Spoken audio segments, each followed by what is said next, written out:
This segment is sponsored by the Potawatomi Zoo.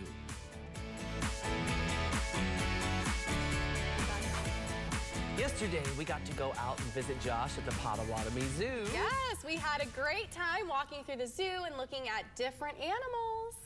Jackie, I think you had more fun than I did. I did. I saw you got to get up close and personal, which is like not your thing these days, right? Okay, but animals. No, the animals. So I will get up and close and personal to all those animals, and I did. I got to feed some otters. Let's go ahead and take a look.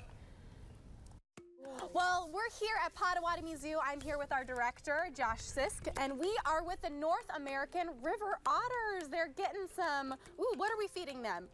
These are actually smelt. So in the wild, they're going to eat a lot of fish and you know, clams and crawfish, stuff like this. So this would be a very natural diet in the wild. So we actually get this frozen smelt. And the keepers, this is just a great vantage point here because the keepers can do training here. See how they're kind of stationing on their different stations here? It allows them to really monitor how much food they get because you want to make sure that, you know, they're keeping at a healthy weight and all that kind of stuff. So you want to help? You got your glove? Well, I saw that. They're kind of lining up in order, and you're doing exactly what you had explained, that they're taking their turn, and I'm impressed because my toddler doesn't even stay in the same spot when I'm trying to feed her something. Okay, so just take one. Take one. Who's next? Franny. Franny, look alive. Did I throw it far enough? Okay, and then we got Shadow. Shadow. Hi, Shadow. There you go. Oh, okay, Sam. What's the command? Shape. Shape. Shape. This just shows the amazing work the keepers do. I mean, how do you manage 3 otters in an exhibit to make sure that they're all getting equal amount of food, that they're keeping a good weight, and so they do a lot of work to make this this behavior. It's so important for them. How long does it take to train an otter to stay in one spot when they're eating? Because I need some tips for my child at home, apparently. Otters are very, very, well, it's amazing what food does. Food, right? You know what the ultimate motivator. When you've got food as your motivation, you'll do about anything, right? Right? But otters are so intelligent. I mean, you'll see them, they're very keen on different objects.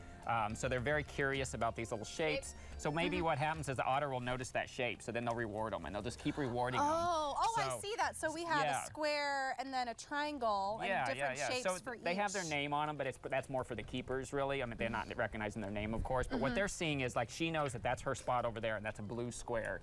So they kind of recognize the color, even kind of the location of them more than what it actually is. So. I'm fascinated because, I mean, I know animals are very intelligent creatures, but I never would have thought to this capacity, the shape and color. You know, that's what we always tell people. You know, they can't look in a mirror and recognize themselves as like an individual in the world, but their instinctual intelligence and survival skills far passes anything from a human. It's pretty amazing, you know. So North American river otter, where would we find these? Because they're kind of in our backyard. Yeah, in some you can find these actually all throughout the U.S. You know, there's more, you know, especially down south, Florida, you know, Georgia down there. But I mean, we could have these guys even right up here in Michigan. Oh, really? Yeah. See, they were getting cranky over their food. That's typical, guys. I mean, I get it. When I'm hangry, nobody messes with me, right? Oop. There we go for Sam. So what we're really excited about, though, and you want to go inside and see where we keep these guys? Because this year, we are going to offer an experience for the public that you can actually, it's going to be a separate paid experience that you can go behind the scenes and actually feed otters here and meet these guys. So okay, we need to do that. I'm excited because I know everybody's going to want to do this. Yes, let's go check it out. Let's go. Okay. Otters! Come on, otters. Let's go. Let's go.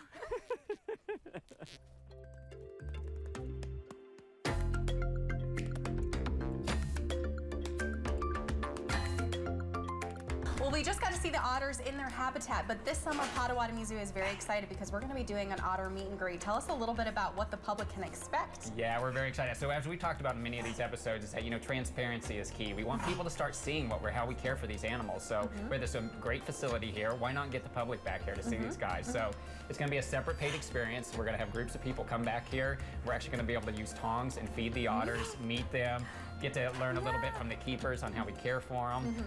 So you're actually one of the first ones that kind of test out this this experience. So First I'm thing we excited. need is food. So right We need behind food. you. They're hungry because what noise are they making? It's almost kind of like It's a little kinda bit of a bark. It's a little snort. Yeah, snort? that's quit talking, come feed us. Right?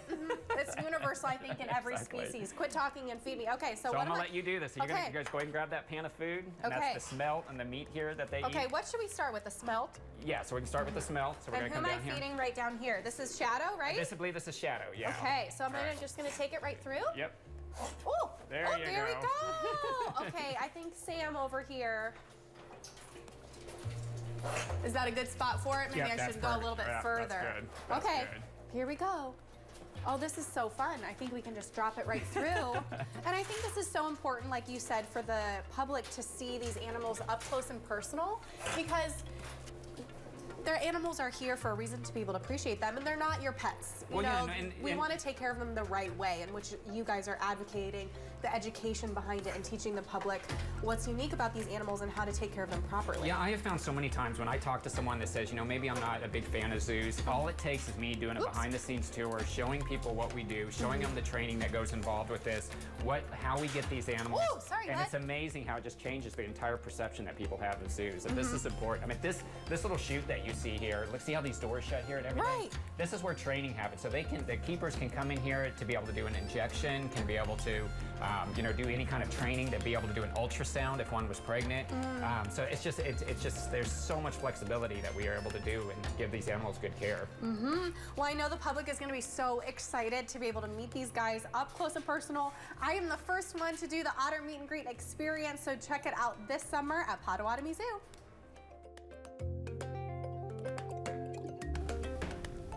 I had so much fun. It looked like fun. I loved it. And so one of the things I was telling Yuki, you couldn't see very well, but from my vantage point, each one of the otters, like I was explaining, have a different colored shape attached to part of the rock, and that's where they go to stand. My toddler doesn't even sit in her own chair to have dinner. I mean, it's a fiasco every day. Maybe put a little triangle on our seat. Apparently, I need to take some tips. I mean, I was asking We have some of learned the trainers so much from the zoo. from the otters and behavior and how to get people to sit down and eat their dinner. Yeah. Right? But it was I so loved much it. It fun was being absolute- out there. it I'm was an not, absolute blast. you know, I'm not a huge animal person. Right. Not like I am. Not like you are, but you know, I did get up close and personal with some animals we'll see of that my own. someday. Yeah. I It was can't super wait. fun. And Josh is so great, and he took the time to explain to my novice zoo person all about the animals and about the habitats and really all of the work that goes into creating that local resource for us. We are so lucky, and you are lucky too. And you can find out, look at that on the screen, all about the Potawatomi Zoo. There's the phone number and the website and all of that. Check them out. Because even before the zoo opens, you can still become a member, which you did. You took the time to become a member of the zoo to support the conservation and education that they do and get up to date on all of the programs that they're going to offer this year.